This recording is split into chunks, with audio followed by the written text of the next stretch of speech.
New York, countless fans were shocked by the upset inflicted on Maria Sharapova at the US Open by the relatively unknown number 16 seed, Anastasia Sevastova. But that's what you get when hype and reality are a little off-kilter.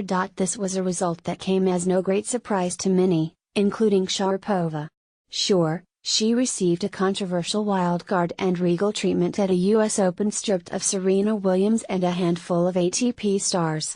She immediately took possession of the New York night, or shared it with Roger Federer, and was welcomed to Arthur Ashe Stadium by adoring fans like a queen returning from exile. The optics and cosmetics were seductive, but they weren't going to win Sharapova any matches or carry her to her first Grand Slam triumph since the French Open of 2014.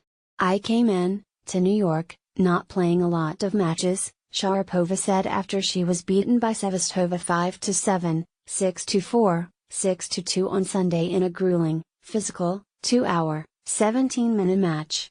"I didn't have much practice. Obviously, it's always disappointing to be on the losing end of things. But reflecting back on the week, I can be happy." So ends Sharapova's summer of great expectations, and surprising frustrations. She returned from a 15-month suspension for doping in mid-April unranked but raring to go.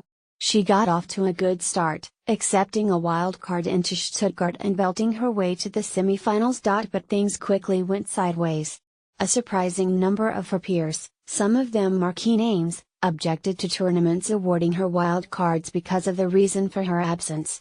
The French Open, the only major Sharapova has won more than once, took the same position and declined to invite her. At the same time, she fell victim to a series of injuries that, among other things, caused her to withdraw from Wimbledon qualifying. Her summer hard-court season consisted of just one match, a win over Jennifer Brady at Stanford. Sharapova issued a walkover because of a left arm injury before her next match. Stuttgart, it seemed, was peak, not preview. All that was obscured when the USTA offered her a wild card along with the kind of billing offered to a Broadway star. Sharapova responded with a game effort. She played a terrific match to upset number 2 seed Simona Halep on the first night of the tournament. Inspired, Sharapova rode the high to 2 more wins.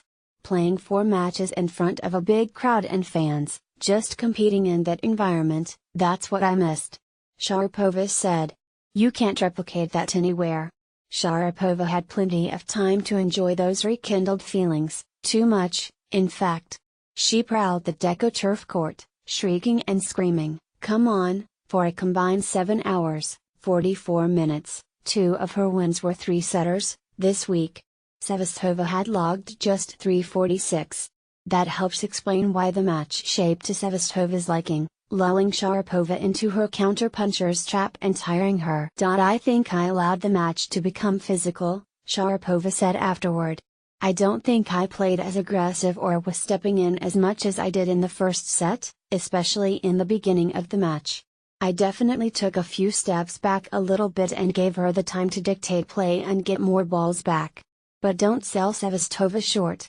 While the 30-year-old Russian is an imposing 6'2", Sevastova is a compact 5'7". Sharapova traffics in power tennis, her serves are rockets, while Sevastova's travel at roughly the speed of the moon orbiting the Earth. Sharapova also is a brand, a star. If Sevastova were a celebrity, it would be as a television chef whose ability to slice and dice dazzles the eye. All those cuts, chips and just plain junk that make up Sevastova's repertoire were useful Sunday, though she knew the chance she was taking in trying to meet Sharapova's power with guile. "I try to play smart," Sevastova said.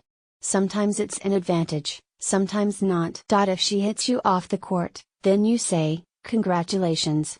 But, when they're hitting, they're also making mistakes.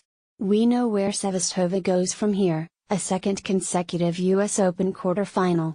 This one will come against the resurgent Sloane Stephens. As for Sharapova, with the Grand Slam season over and those recent injuries undoubtedly fresh in her mind, she must decide how important the fall tournaments are. The option is to adjust her expectations and focus on the upcoming year.